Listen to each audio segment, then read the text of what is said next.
On June 27, 2007, a man fell from the balcony of his luxury apartment in the heart of London. He was dead within seconds. But this wasn't just another tragic death. The man wasn't simply a politician. He wasn't just a wealthy businessman. He was a man who may have carried one of the greatest secrets in Middle Eastern history. Israel insists he was the Mossad's greatest spy. Others believe he was the man who deceived the Mossad itself and played a key role in one of the most sophisticated strategic deception operations ever executed. But what if the truth is even more astonishing than either story? What if this man knew that his mission might one day cost him his life and chose to complete it anyway? Why did Egypt honor him after his death, while some of Israel's most senior intelligence officials spent years arguing over who he really was? And what about the warning Israel received just before the Yom Kippur War? Was it a genuine attempt to save Israel? Or was it the final move in a deception plan that led one of the world's most respected intelligence agencies into the greatest intelligence failure in its history? Today, I'm not here to repeat what you've already read in books.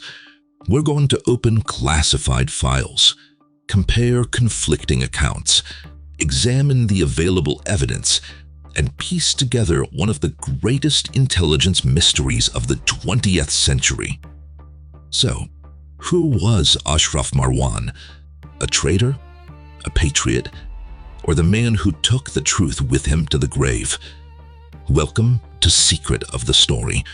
This is one of the most extraordinary stories you'll ever hear, because by the time this documentary ends, you may never look at the Yom Kippur War the same way again. Before the first shot of the Yom Kippur War was fired, another war had already begun. A war fought without tanks, without fighter jets, without missiles. It was a war of intelligence, a war of secrets, a war of deception. And at the very center of that invisible battlefield stood one man. A man whose name has divided Egyptians and Israelis for more than 50 years. His name? Ashraf Marwan. In the world of espionage, there's an unwritten rule. The greatest spies are the ones no one ever knows about until they're gone. But one man shattered that rule completely. A man whose name became the center of a battle between two nations. A man clouded by both sides. Israel says he was one of the Mossad's most valuable intelligence assets. Many Egyptians believe he was the man who deceived the Mossad itself. So, who was Ashraf Marwan? Was he truly Israel's greatest spy? Or was he an Egyptian operative who managed to fool one of the most powerful intelligence agencies in the Middle East? And if he really was a double agent, how did he keep the truth hidden for decades? This is not the story of an ordinary man. This is the story of Ashraf Marwan, a name that continues to spark controversy decades after his death. On June 27, 2007, London woke up to shocking news. A prominent Egyptian businessman had fallen from the balcony of his luxury apartment in one of the city's most exclusive neighborhoods. He died instantly.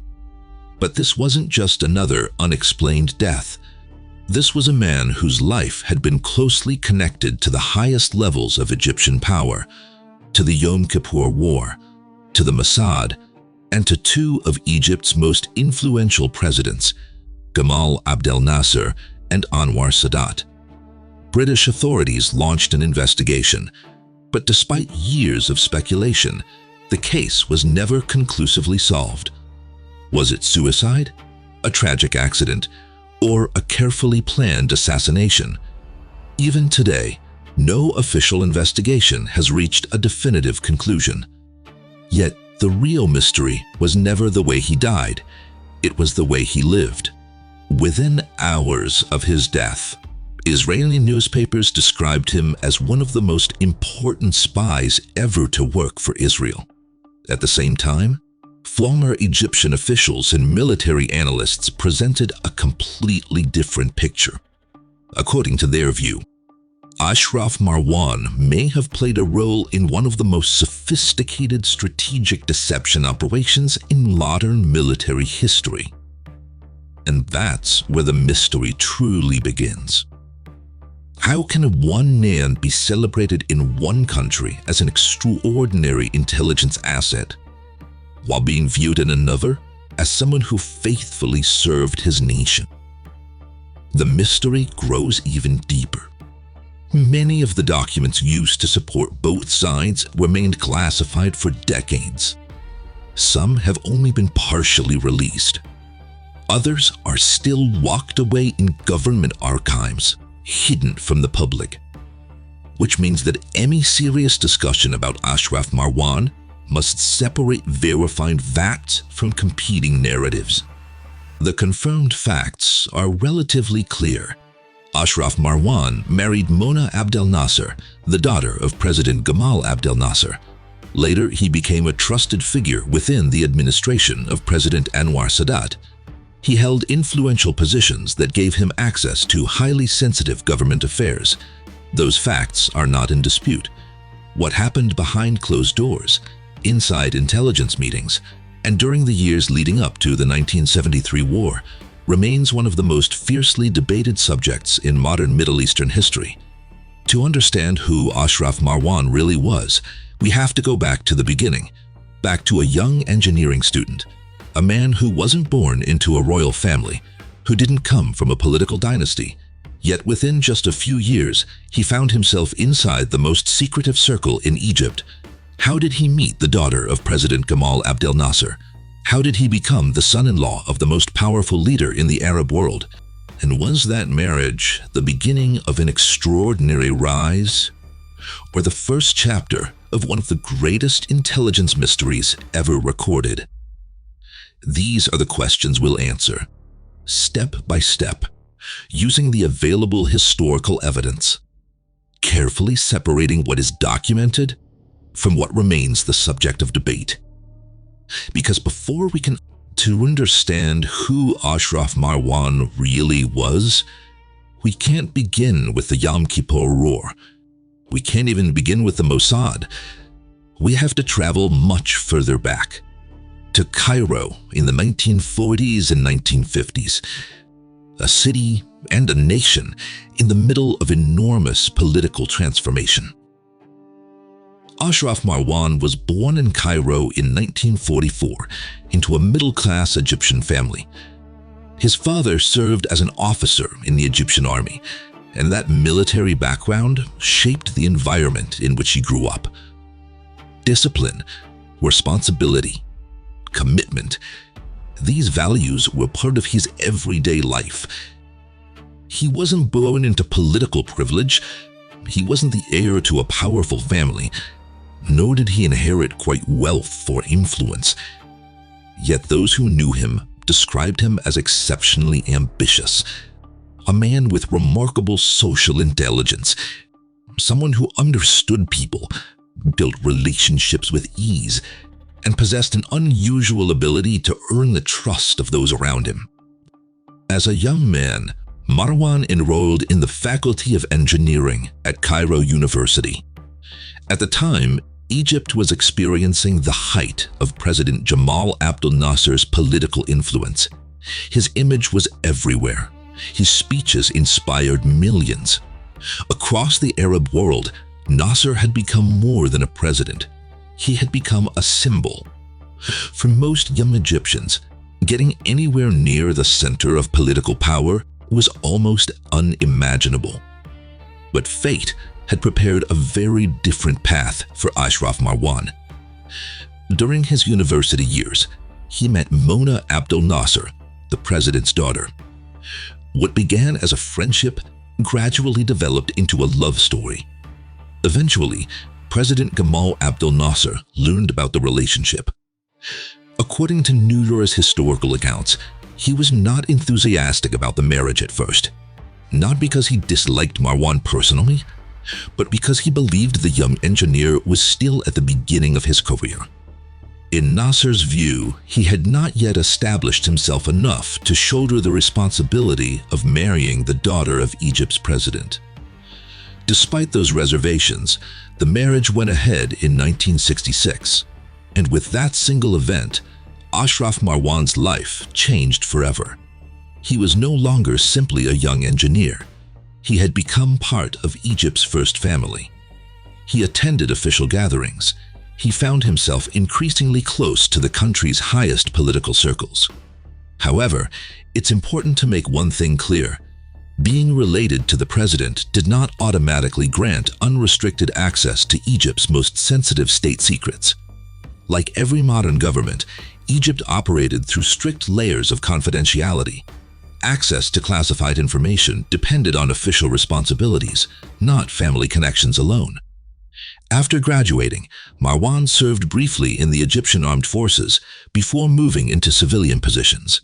Over time, he began taking on administrative and political responsibilities inside the presidential institution. His profile continued to rise. Meanwhile, Egypt itself was going through one of the most difficult periods in its modern history. The devastating defeat of the 1967 Six-Day War had shaken the nation. President Nasser was working to rebuild the armed forces. Military planning intensified. Government institutions operated under immense pressure. The country was preparing for what many believed would eventually become another confrontation with Israel. It was within this atmosphere that Ashraf Marwan's name slowly began to attract attention. Not everyone welcomed his rapid rise. Some believed his growing influence was simply the result of marrying the president's daughter. Others argued that Marwan possessed genuine organizational talent, political instincts, and administrative skills that impressed senior officials on their own merits. Whatever the reason, one fact remains undeniable. His position within the presidential family opened doors that very few Egyptians could ever hope to enter. It placed him closer to the center of power during one of the most sensitive chapters in Egypt's modern history. Then, everything changed. On September 28, 1970, President Gamal Abdel Nasser died suddenly. His death marked the end of an era. Egypt entered a delicate political transition. Vice President Anwar Sadat assumed the presidency. Many expected Ashraf Marwan's influence to disappear along with Nasser's administration. After all, he was the late president's son-in-law. Logic suggested that his political future had come to an end. But the exact opposite happened. Instead of fading from power, Marwan moved even closer to Egypt's new leader. Over the following years, he earned President Sadat's confidence and was entrusted with increasingly sensitive political responsibilities. Eventually, he became one of Sadat's closest aides on several critical national matters. And that raises an important question. How did a man so closely associated with Gamal Abdel Nasser not only survive the transition of power, but strengthen his position under Anwar Sadat, a president who openly distanced himself from many figures of the Nasser era? Was it simply because of his competence? Was it because Sadat trusted him personally? Or was Ashraf Marwan already playing a far more complex role, one that remained hidden from almost everyone around him? The answers to those questions lead us into the most mysterious chapter of this story, the moment when one name first began appearing inside Israeli intelligence files, the Mossad. And with that, the conflicting stories that would transform Ashraf Marwan into one of the most controversial figures in the history of the Arab-Israeli conflict would finally begin. Up to this point, Ashraf Marwan's life could easily be described as the remarkable rise of a young man who found himself at the center of political power in Egypt. But as the 1960s came to an end and the 1970s began, the story takes a dramatic turn. This is where the controversy begins, and this is also where we have to separate documented facts from competing narratives. One fact is beyond dispute. Years later, Ashraf Marwan's name appeared in Israeli documents and testimonies as an important source for the Mossad. What remains disputed is how that relationship began. Did Marwan approach Israel on his own, or was he carrying out a mission on behalf of Egypt? To this day, historians have never reached a unanimous conclusion. According to the Israeli account, presented in memoirs written by former Mossad officials and in several books about the Yom Kippur War, Ashraf Marwan made the first move. The story claims that sometime in 1969 or 1970, while in London, he contacted the Israeli embassy and offered to provide highly sensitive information in exchange for money. At first, the Mossad reportedly reacted with extreme caution. The son-in-law of Egypt's former president suddenly offering secrets? It sounded almost too good to be true. Some intelligence officers reportedly believed it could be an elaborate trap, an Egyptian deception operation. Others argued that an opportunity this valuable couldn't simply be ignored. So the Mossad decided to test him. According to the Israeli version, the information that followed appeared increasingly valuable. Report after report, meeting after meeting, Marwan's credibility continued to grow. Eventually, he became one of the Mossad's most highly valued human sources. Inside Israeli intelligence files, he was given a code name, a sign that he had become far more than an ordinary informant. If the Israeli account is correct, Ashraf Marwan had become one of the most important intelligence assets Israel had ever recruited. But that's only one side of the story. In Egypt, a very different interpretation emerged. A number of former officials, military analysts, and researchers have argued that the Mossad's acceptance of such an extraordinarily sensitive source may itself have been part of a much larger Egyptian deception strategy. The idea is simple: earn your opponent's trust, feed carefully selected information over time, allow that information to shape the enemy's expectations. Then, at the decisive moment, use those expectations against them. This theory is built upon one historical fact that few military historians dispute. Strategic deception was indeed a fundamental part of Egypt's planning before the 1973 war. Egypt repeatedly conducted large-scale military exercises. Troop movements were announced, then cancelled. Units were mobilized, then stood down. Israeli intelligence watched these activities over and over again, until many analysts began viewing them as routine military exercises rather than preparations for war. The objective was clear. When the real attack finally came, Israel would hesitate. But was Ashraf Marwan personally part of that deception plan? That's where certainty ends. To this day, no officially released Egyptian documents have conclusively answered that question, which means the debate remains exactly that, a debate, not an established historical fact. Still, one question continues to trouble historians. If Ashraf Marwan truly worked for the Mossad, how did he remain so close to President Anwar Sadat for years? How did he earn the confidence of Egypt's leadership, handle sensitive political assignments, and maintain access to highly classified information without being exposed by Egyptian intelligence? On the other hand, if he was actually working for Egypt, why did his name remain secret for decades? Why did the Egyptian government never publicly acknowledge such a role? The answers are far from simple. Because intelligence services don't operate like public institutions. They don't issue press releases explaining their greatest operations. Some secrets remain hidden for decades. Others may never be revealed at all. One thing, however, is beyond dispute. As time passed, Ashraf Marwan gained extraordinary access inside Egypt's presidential establishment.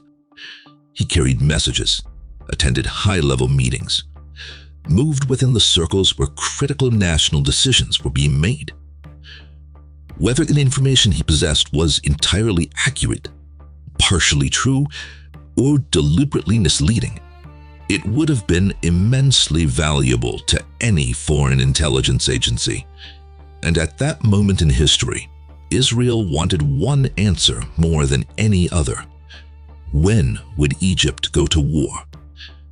After the devastating defeat of 1967, Israeli military doctrine rested on a crucial assumption. Egypt would not launch another war until it possessed specific military capabilities that Israeli analysts believed were essential for victory. That assumption shaped almost every Israeli intelligence assessment during the early 1970s. The Mossad, military intelligence, and Israel's political leadership were all asking the same question: when would President Sadat decide to strike? According to Israeli accounts, Ashraf Marwan became one of their most important sources in the search for that answer. Yet the greatest irony of all is that the very intelligence attributed to him before the war would later divide Israel itself. One group insisted he saved Israel by warning them before the attack. Another argued he deceived us and helped create the greatest military surprise in Israel's history. And that is where this story enters its most dangerous chapter. The final hours before the outbreak of the Yom Kippur War. The phone call, the warning, and the question that has haunted historians for more than half a century. Did Ashraf Marwan truly warn Israel? Or did he lead the Mossad into the perfect trap? Up to this point, Ashraf Marwan's life could easily be described as the remarkable rise of a young man who found himself at the center of political power in Egypt. But as the 1960s came to an end and the 1970s began, the story takes a dramatic turn. This is where the controversy begins, and this is also where we have to separate documented facts from competing narratives. One fact is beyond dispute. Years later, Ashraf Marwan's name appeared in Israeli documents and testimonies as an important source for the Mossad. What remains disputed is how that relationship began. Did Marwan approach Israel on his own, or was he carrying out a mission on behalf of Egypt? To this day, historians have never reached a unanimous conclusion. According to the Israeli account, presented in memoirs written by former Mossad officials and in several books about the Yom Kippur War, Ashraf Marwan made the first move. The story claims that sometime in 1969 or 1970, while in London, he contacted the Israeli embassy and offered to provide highly sensitive information in exchange for money. At first, the Mossad reportedly reacted with extreme caution. The son-in-law of Egypt's former president suddenly offering secrets? It sounded almost too good to be true. Some intelligence officers reportedly believed it could be an elaborate trap, an Egyptian deception operation. Others argued that an opportunity this valuable couldn't simply be ignored. So the Mossad decided to test him. According to the Israeli version, the information that followed appeared increasingly valuable. Report after report, meeting after meeting, Marwan's credibility continued to grow. Eventually, he became one of the Mossad's most highly valued human sources. Inside Israeli intelligence files, he was given a code name, a sign that he had become far more than an ordinary informant. If the Israeli account is correct, Ashraf Marwan had become one of the most important intelligence assets Israel had ever recruited. But that's only one side of the story. In Egypt, a very different interpretation emerged. A number of former officials, military analysts, and researchers have argued that the Mossad's acceptance of such an extraordinarily sensitive source may itself have been part of a much larger Egyptian deception strategy. The idea is simple: earn your opponent's trust, feed carefully selected information over time, allow that information to shape the enemy's expectations. Then, at the decisive moment, use those expectations against them. This theory is built upon one historical fact that few military historians dispute. Strategic deception was indeed a fundamental part of Egypt's planning before the 1973 war. Egypt repeatedly conducted large-scale military exercises. Troop movements were announced, then cancelled. Units were mobilized, then stood down. Israeli intelligence watched these activities over and over again, until many analysts began viewing them as routine military exercises rather than preparations for war. The objective was clear. When the real attack finally came, Israel would hesitate. But was Ashraf Marwan personally part of that deception plan? That's where certainty ends. To this day, no officially released Egyptian documents have conclusively answered that question, which means the debate remains exactly that, a debate, not an established historical fact. Still, one question continues to trouble historians. If Ashraf Marwan truly worked for the Mossad, how did he remain so close to President Anwar Sadat for years? How did he earn the confidence of Egypt's leadership, handle sensitive political assignments, and maintain access to highly classified information without being exposed by Egyptian intelligence? On the other hand, if he was actually working for Egypt, why did his name remain secret for decades? Why did the Egyptian government never publicly acknowledge such a role? The answers are far from simple. Because intelligence services don't operate like public institutions. They don't issue press releases explaining their greatest operations. Some secrets remain hidden for decades. Others may never be revealed at all. One thing, however, is beyond dispute. As time passed, Ashraf Marwan gained extraordinary access inside Egypt's presidential establishment. He carried messages, attended high-level meetings, moved within the circles where critical national decisions were being made. Whether the information he possessed was entirely accurate, partially true, or deliberately misleading, it would have been immensely valuable to any foreign intelligence agency. And at that moment in history, Israel wanted one answer more than any other. When would Egypt go to war? After the devastating defeat of 1967, Israeli military doctrine rested on a crucial assumption.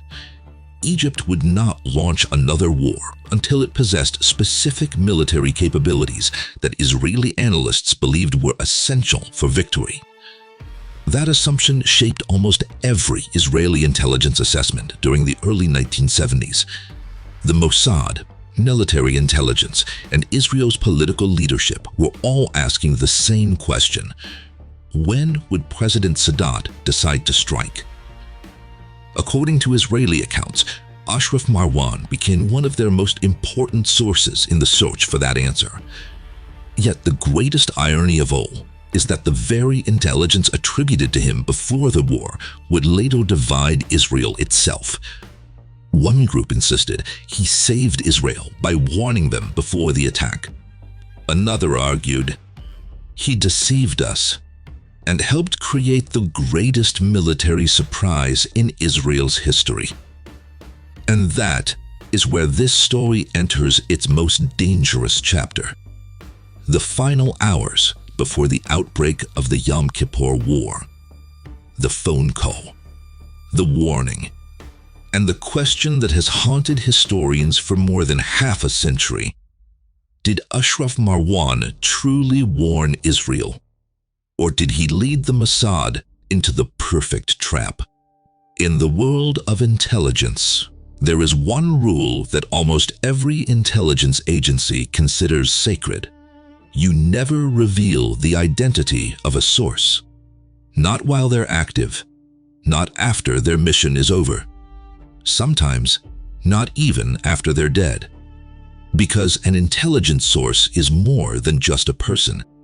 Their identity can expose operational methods, reveal hidden networks, compromise future operations, and destroy decades of carefully built trust. That's why the names of successful agents often remain buried inside classified archives for generations. For years, Ashraf Marwan was one of those names, known only to a handful of people, invisible to the public. His role, whatever it truly was, remained hidden behind locked intelligence files. Then, everything changed. As the new millennium began, a very different kind of war erupted inside Israel. Not a war against an enemy nation, but a war between former intelligence officials. The question at the center of the conflict was simple. Who was responsible for Israel's greatest intelligence failure during the Yom Kippur War? For years, former generals, senior intelligence officers, and political leaders had published memoirs attempting to explain what had happened in October 1973. Each offered a different interpretation. Each defended his own decisions. Each blamed someone else. But eventually, the debate focused on one man, Ashraf Marwan. Among those who entered the public debate was Israeli historian Aaron Bregman. Writing about the Yom Kippur War, Bregman publicly identified the man Israel claimed had been one of its most valuable sources inside Egypt. At roughly the same time, a bitter public dispute erupted between former Mossad director Zvi Zamir and former head of Israeli military intelligence Eli Zara. The disagreement quickly escalated. In later legal proceedings and public statements, Zamir accused Zira of being responsible for exposing the identity of the intelligence source. Zira denied the accusation, but by then, the damage had already been done. For the first time, Ashraf Marwan's name became public knowledge. Almost overnight, the man who had spent years living quietly away from the spotlight became the subject of international headlines. And with that exposure came a flood of questions. If Ashraf Marwan truly had been one of the Mossad's most valuable agents, why would Israel allow his identity to become public? Would one of the world's most experienced intelligence agencies really sacrifice the anonymity of such an important source? That question alone caused many researchers to re-examine the traditional Israeli narrative. Because in the intelligence world, exposing a high-value source is considered an extraordinary failure. It places lives at risk, damages future recruitment, and undermines confidence in the agency itself. Why would any intelligence service willingly accept such a loss? Egypt, however, responded very differently. The Egyptian government never issued an official statement explaining Ashraf Marwan's exact role during the war. No formal declaration confirmed or denied the competing claims surrounding him. But Egypt's actions attracted considerable attention. When Ashraf Marwan died in 2007, senior Egyptian officials attended his funeral. He received official honors. Prominent public figures paid their respects. To many observers, that public recognition suggested that the Egyptian state did not regard him as a traitor. Of course, official funeral honors are not, by themselves, proof of an intelligence role. But they also didn't fit the public image of someone who had betrayed his country. And that silence only deepened the mystery. While journalists, historians, and former intelligence officers argued over his past, Ashraf Marwan himself had built an entirely different life. He settled in London, moved into the world of international business, developed an extensive network of political and commercial relationships. From the outside, it appeared as though the world of espionage had been left behind forever. The war was over. The intelligence battles had ended, or so it seemed. Then came the summer of 2007, and everything changed once again. Ashraf Marwan fell from the balcony of his London apartment. His death immediately reignited every unanswered question surrounding his life. And suddenly, the debate was no longer only about who he had been, it became about who might have wanted him dead.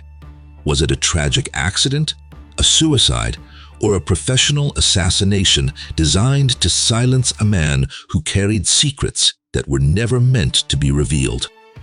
Those questions remain unanswered, and they lead us into the darkest chapter of this story. A chapter where facts become increasingly difficult to separate from speculation, where official investigations end, but theories continue to grow. Because sometimes the greatest mystery isn't the mission, it's the silence that follows it. And in Ashraf Marwan's case, that silence may have been the deadliest secret of all. On the morning of June 27th, 2007, life was unfolding as usual in Carlton House Terrace, one of London's most prestigious and discreet neighborhoods, just a short distance from the centers of British political power. The streets were quiet, the atmosphere was calm. Then, within moments, everything changed. Ashraf Marwan was found dead beneath the balcony of his luxury apartment after falling from a considerable height. Almost immediately, his death became one of the most mysterious cases ever involving a figure linked to modern intelligence history. From the very beginning, the question wasn't simply, how did he die? It was, did he really die by accident? British police opened a full investigation. Detectives examined the scene, collected forensic evidence, interviewed witnesses, and attempted to reconstruct Marwan's final hours. But despite the investigation, no definitive conclusion was ever reached. As the years passed, three principal theories emerged. Theory 1: suicide. This was the first explanation reported by parts of the media, but it immediately faced serious challenges. According to members of Ashraf Marwan's family, as well as several people close to him, there were no obvious signs that he had been planning to end his life. Relatives stated that he had business meetings scheduled for the following days, future appointments, ongoing projects, plans that suggested he expected to continue living normally. Of course, the absence of obvious warning signs does not by itself rule out suicide. For that reason, British authorities never formally eliminated the possibility, but neither did they officially conclude that suicide had occurred. Theory 2: a tragic accident. Another possibility was far simpler. Perhaps Marwan had accidentally lost his balance. Perhaps it was nothing more than a tragic fall. Yet this explanation also raised difficult questions. Why was he standing where he was? Was he alone at the time? Did anyone witness exactly what happened? And was there enough evidence to conclude that no one else had been involved? The investigation never produced definitive answers. Theory 3: assassination. This is the theory that has generated the greatest controversy. Not because investigators discovered conclusive proof, but because history has shown that intelligence agencies have, at times, targeted individuals considered exceptionally sensitive. Within hours of the news breaking, journalists, commentators, and intelligence observers began drawing connections between Marwan's death, his disputed role in the Yom Kippur War, the public exposure of his identity, and the secrets he may have carried for decades. Almost immediately, speculation spread around the world. But if it was murder, who was responsible? That is where evidence ends and speculation begins. Some commentators pointed toward the Mossad. arguing that Marwan may have possessed information that remained highly sensitive even decades after the war. Israeli officials rejected those allegations. And importantly, the British investigation found no evidence linking any intelligence service to his death. Other theories implicated different actors. Some suggested political motives, others proposed personal or financial reasons. Yet none of those claims were supported by conclusive judicial evidence. Every theory remained exactly that, a theory. And that brings us to one of the most important facts in this entire story. To this day, no official authority has concluded that Ashraf Marwan was assassinated. Likewise, no official authority has conclusively ruled that he took his own life. His death remains officially unresolved. That uncertainty is precisely why the mystery continues. But perhaps the more important question isn't who killed Ashraf Marwan. Perhaps the real question is, why has the debate about him refused to die? The answer lies in what Ashraf Marwan represented. He wasn't simply a businessman. He wasn't merely a former government official. He was a man forever connected to the greatest military surprise Israel experienced in the 20th century, which means that understanding his role means understanding the Yom Kippur War itself. If he truly worked for the Mossad, then Israel possessed one of the most extraordinary intelligence sources imaginable, yet still failed to prevent the surprise attack. If, on the other hand, he was a double agent serving Egypt, then one of history's most successful strategic deception operations managed to penetrate the very heart of Israel's intelligence establishment. Either possibility would reshape how historians understand one of the most consequential wars of the modern Middle East. And that is why, more than half a century later, Ashraf Marwan's name continues to appear in books, documentaries, military studies, and intelligence debates around the world. But after all the investigations, all the testimonies, all the memoirs, and all the theories, one final question remains. Can we truly know the whole truth today? Or does the final answer still lie locked away inside classified archives in Cairo, Tel Aviv, and London, waiting for a day when history is finally allowed to speak? More than 50 years have passed since the Yom Kippur War. Nearly 2 decades have passed since Ashraf Marwan's death. Yet one question refuses to disappear. Who was Ashraf Marwan, really? Perhaps the most remarkable part of this mystery is that the disagreement doesn't exist only between Egypt and Israel. It exists inside Israel itself. And that is why this is the moment to step away from competing narratives and examine the evidence as objectively as possible. For the head of an intelligence service to make such a journey himself suggests that the source was regarded as exceptionally valuable. Second, the information attributed to Marwan appeared to come from someone with direct access to Egypt's highest levels of government. It was not the kind of intelligence an ordinary informant could have obtained. And finally, Israeli officials maintain that Marwan warned them that war was imminent. Taken together, these points form the foundation of the Israeli case. But that argument immediately raises an uncomfortable question. If the Mossad truly possessed such an extraordinary source, why did Israel still suffer the greatest military surprise in its modern history? That much is not disputed.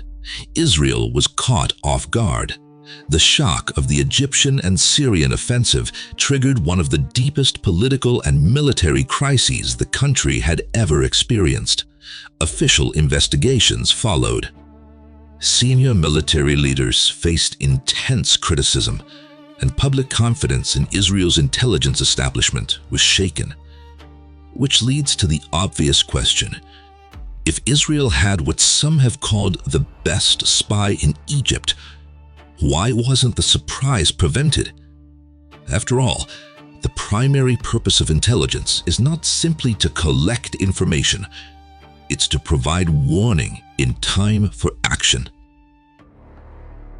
The case for strategic deception. Now let's examine the alternative interpretation. Many Egyptian researchers, military analysts, and former officials argue that the success of Egypt's crossing of the Suez Canal was not achieved through military planning alone. It was also the result of an extraordinarily sophisticated deception campaign. In the months before the war, Egypt repeatedly conducted military exercises near the canal. Troops mobilized, then returned to their bases. Warnings came, and nothing happened. Eventually, Israeli intelligence became accustomed to seeing these activities as routine. The pattern itself became part of the deception. Supporters of this theory argue that if the Israeli accounts of Marwan's communications are accurate, then the information he provided may also have been carefully designed to reinforce that larger strategy, not necessarily through false information, but through information presented in a way that shaped Israeli expectations at the most critical moment. However, one point must be made absolutely clear. No publicly released Egyptian government documents have conclusively confirmed that Ashraf Marwan was operating as part of an official deception plan. That means this interpretation, while supported by many researchers, remains a hypothesis, not an established historical fact. Egypt's position. There is another piece of the puzzle, one that many observers continue to find significant. After Ashraf Marwan's death, the Egyptian state did not publicly treat him as a traitor. Quite the opposite. Senior officials attended his funeral. He received official honors. Public figures paid tribute to him. Does that prove he was a double agent? No. Official recognition alone cannot establish an intelligence role. But it also doesn't fit the image traditionally associated with someone officially regarded as having betrayed his country. And that contradiction has kept the debate alive ever since. Why the truth may never be known. Perhaps the most important question is not which theory is correct. Perhaps it's, will we ever know for certain? Intelligence history does not function like a courtroom.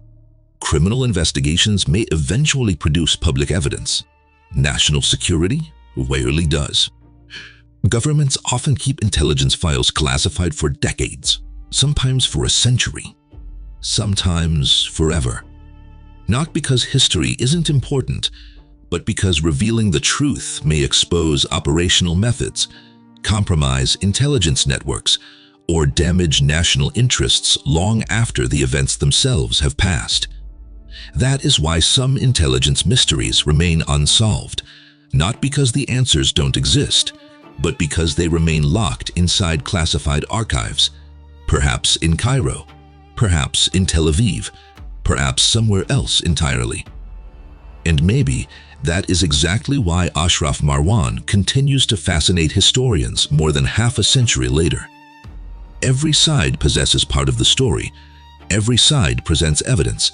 Every side believes it understands the truth. Yet no one appears to possess the complete picture. And that may be the greatest irony of all.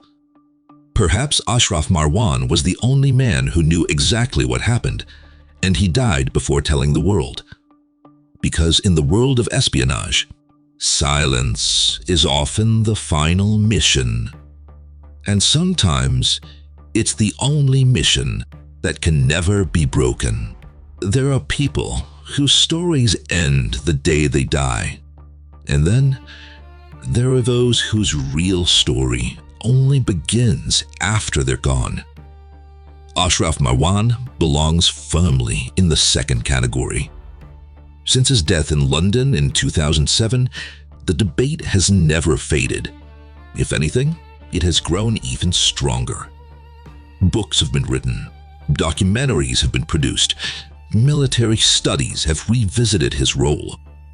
Historians, Former intelligence officers and political analysts have all tried to answer the same question: who was Ashraf Marwan? And each has arrived at a different conclusion.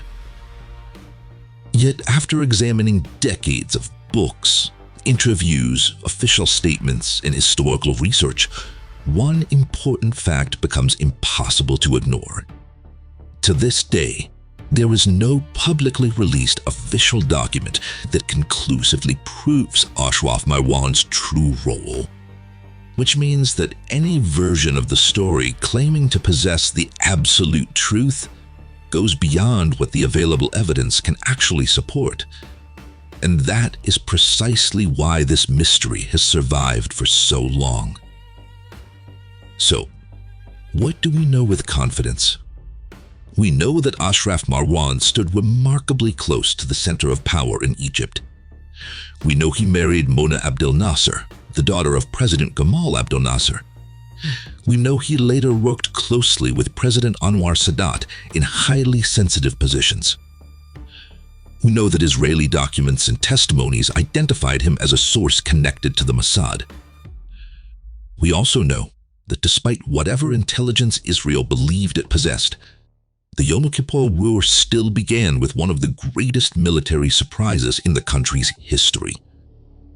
And finally, we know that his death in London remains officially unresolved. These are the established facts. Everything else exists within a space filled with competing interpretations. Why has this mystery proven so difficult to solve? Because intelligence agencies rarely reveal their most closely guarded secrets. If Ashraf Marwan truly worked for the Mossad, it is unlikely that Israel would ever disclose every detail of how such an operation was conducted.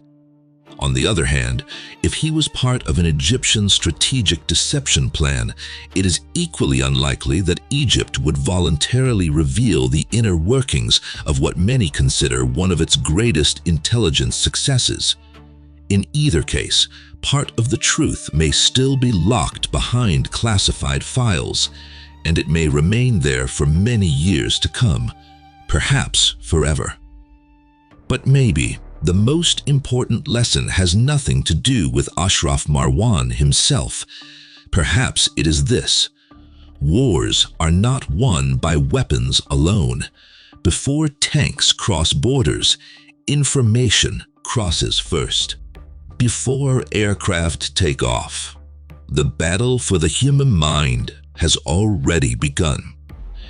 That is why many military historians describe the Yom Kippur War as far more than a military confrontation. It was also an intelligence war, a battle of deception, a contest of perception, one in which strategic deception proved just as important as courage on the battlefield. Whether Ashraf Marwan was truly a Mossad agent, a double agent serving Egypt, or a man whose real mission remains hidden from history, his name will forever be connected to one of the defining moments of the Arab-Israeli conflict.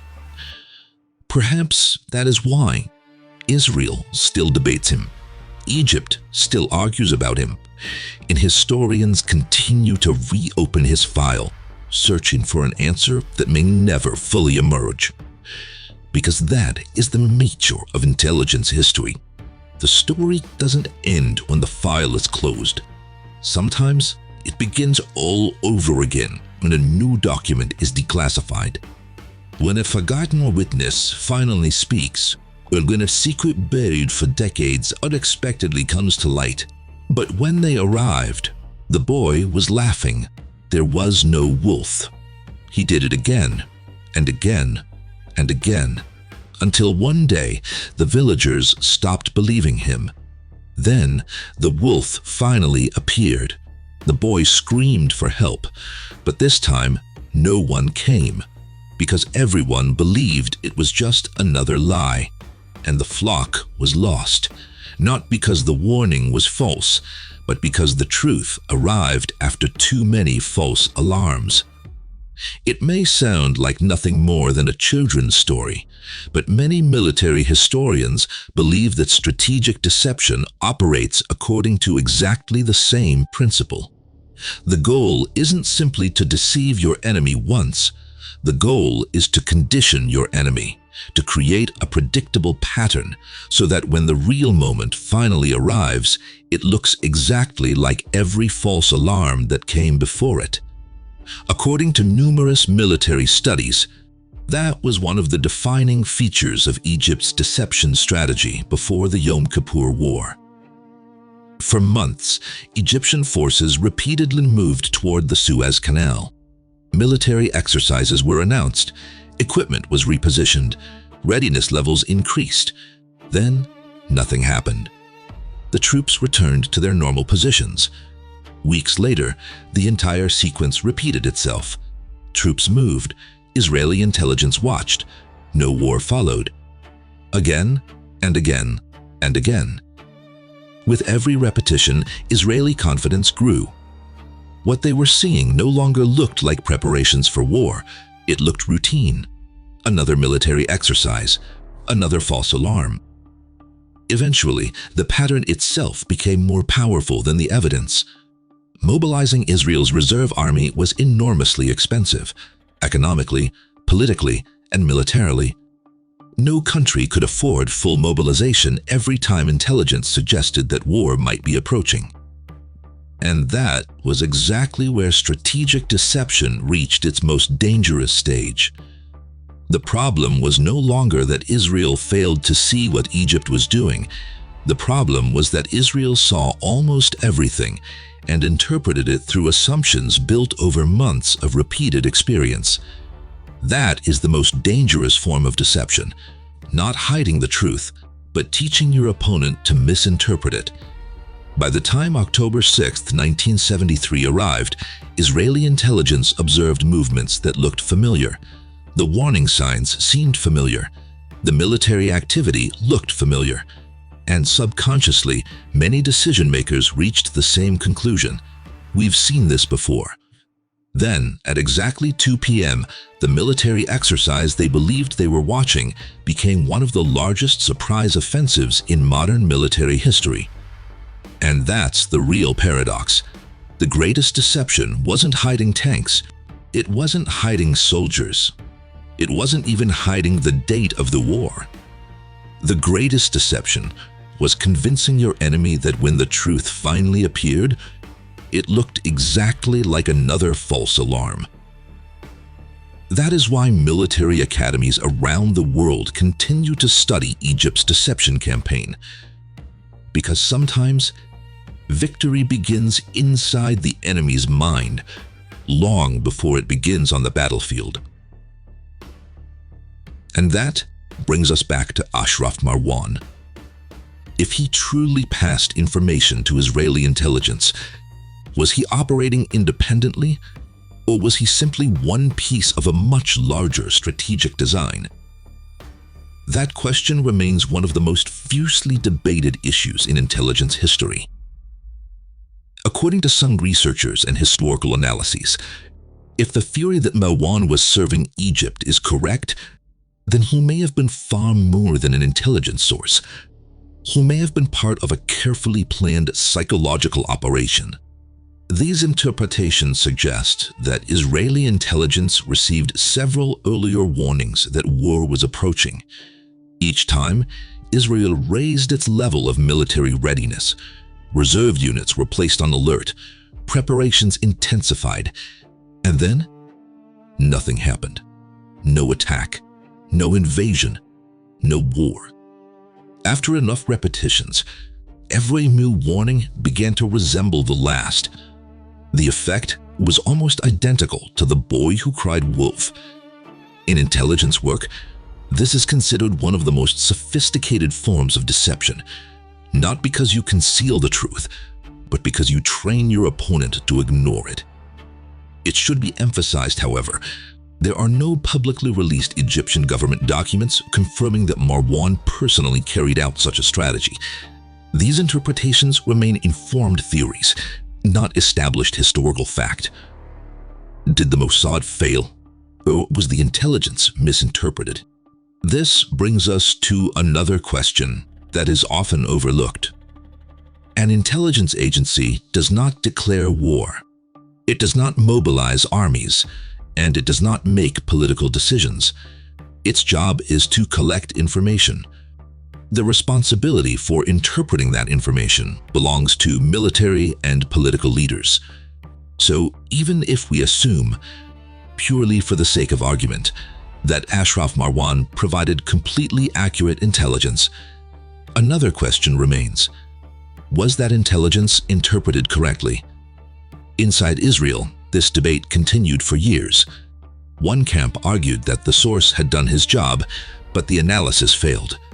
The other insisted that the problem wasn't the analysis, it was the source. The real deception was never the information. One of the oldest principles in intelligence work says something remarkable. The most effective deception isn't feeding your enemy false information. It's persuading your enemy to interpret accurate information incorrectly. That is exactly why many military experts consider Egypt's deception campaign before October 1973 to be one of the most sophisticated intelligence operations of the 20th century. It wasn't based on a single trick. It was built from dozens of carefully coordinated actions, repeated military exercises, routine troop movements, political signals suggesting Egypt wasn't ready for war, strict operational secrecy, and limiting knowledge of the exact attack date to only a handful of people. The result? Israel observed many of the warning signs, but failed to believe what it was seeing. And that is the essence of strategic deception. Why does the debate continue? Even today, there is no consensus inside Israel itself. Some former officials continue to describe Ashraf Marwan as the greatest intelligence source the Mossad ever possessed. Others argue that the outcome of the war makes such a conclusion difficult to accept, because intelligence success is not measured by the number of reports collected. It is measured by one thing alone. Did it protect the nation? On October 6, 1973, Israel suffered a military surprise that its own leaders later acknowledged. And that single fact continues to fuel one of the greatest intelligence debates in modern history. Will we ever know the truth? Perhaps, if governments one day choose to open every classified archive. But history teaches us that intelligence files often remain sealed for 50 years, 100 years, sometimes forever. Which means Ashraf Marwan may remain a mystery not only to us, but to future generations as well. Yet one fact is impossible to deny. Whether he was truly a Mossad agent, a double agent, or a man whose real mission has yet to be revealed, his name has become inseparable from the history of the Yom Kippur War. And for that reason, it will continue to appear in every discussion of that conflict, every study of intelligence, and every attempt to understand how information alone can change the destiny of nations. There are some cases in history that end the moment a court delivers its verdict. And then, there are cases that no courtroom could ever truly close. The story of Ashraf Marwan belongs to the second category. After hours of examining documents, testimonies, conflicting accounts, and decades of debate, perhaps we discover that the real question was never, was Ashraf Marwan a spy? Perhaps the real question has always been, who won the battle of minds before the battle of weapons ever began? Because modern wars do not begin with the first shot, they begin years earlier, behind closed doors, inside intelligence headquarters, on the desks of analysts, within reports that may be only a few pages long, yet possess the power to change the destiny of entire nations. Can one man deceive an entire intelligence service? When people hear the word Mossad, they often imagine an intelligence agency that never makes mistakes. History tells a different story. No intelligence service is infallible. Throughout modern history, some of the world's most capable agencies have failed to anticipate events that changed the course of nations, not because they lacked information, but because they misunderstood what that information meant. And that is where the true brilliance of strategic deception lies. If you can persuade your opponent to trust an incorrect conclusion, you don't have to hide the truth completely. You only need to convince them to interpret it differently. That is why many military historians believe the greatest achievement of the October War was not simply the crossing of the Suez Canal. It was the destruction of certainty inside the enemy's mind. The man who took the answer with him.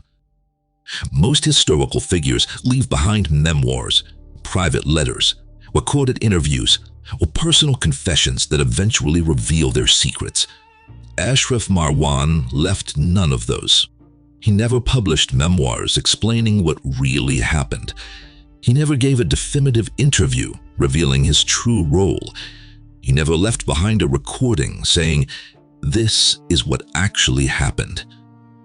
Perhaps that is precisely why his story has never died, because human beings are naturally drawn to mysteries that refuse to offer a final answer. What do the facts actually tell us? If we remain faithful to the evidence available today, this is what we can say with confidence. We know that Ashraf Marwan stood exceptionally close to Egypt's highest political leadership. We know that Israeli officials have consistently described him as one of the Mossad's most valuable intelligence sources.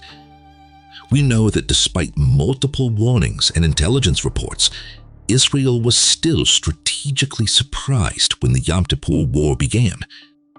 We know that his death in London has never been officially determined to be murder, suicide, or an accident. And finally, we know that no publicly available official documents have conclusively established whether Ashraf Marwan worked for Israel, served Egypt as a double agent, or played an entirely different role that remains hidden from history. Those are the facts. Everything beyond them is interpretation, and interpretations evolve whenever new evidence comes to light. Before we close this file, let us leave you with a few questions. If Ashraf Marwan truly worked for the Mossad, why did the war begin with a surprise that plunged Israel into one of the greatest intelligence crises in its history? If he was actually a double agent serving Egypt, why has Egypt never officially confirmed it? Can the secrets of a war as significant as October 1973 remain hidden for more than half a century? Will we ever see the complete archives opened in Cairo, in Tel Aviv, or in London? Or will some truths remain buried forever? And perhaps the biggest question of all, can history ever tell the whole truth? Or does every nation preserve only the version that serves its own story? One final thought. Perhaps we will never know the complete truth.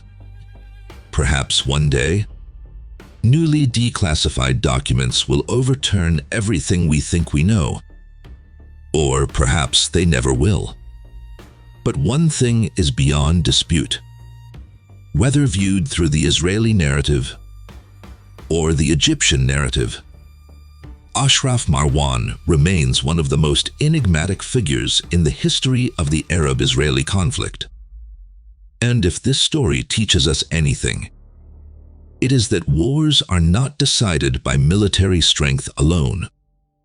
They are shaped by information, by deception, by patience, and by the rare individual who knows exactly when to speak, and when silence becomes the most powerful weapon of all. More than 50 years after the October War, Ashraf Marwan's name still appears in military academies, intelligence memoirs, historical debates, and documentaries across the world. It is as though the man himself disappeared, but the mystery he left behind never did. In the world of intelligence, documents can be hidden, secrets can be buried, and witnesses can die. But the truth never stops searching for someone willing to uncover it. Until that day comes, Ashraf Marwan will remain one of the 20th century's greatest unsolved intelligence mysteries. This was Secret of the Story. If you enjoyed this documentary, don't forget to subscribe and turn on notifications. And now we'd like to hear from you. Do you believe Ashraf Marwan was truly a Mossad spy, or a patriot who played a role in one of history's greatest strategic deception operations? Share your opinion in the comments. Until next time, stay curious, because every mystery has a story, and every story has a secret.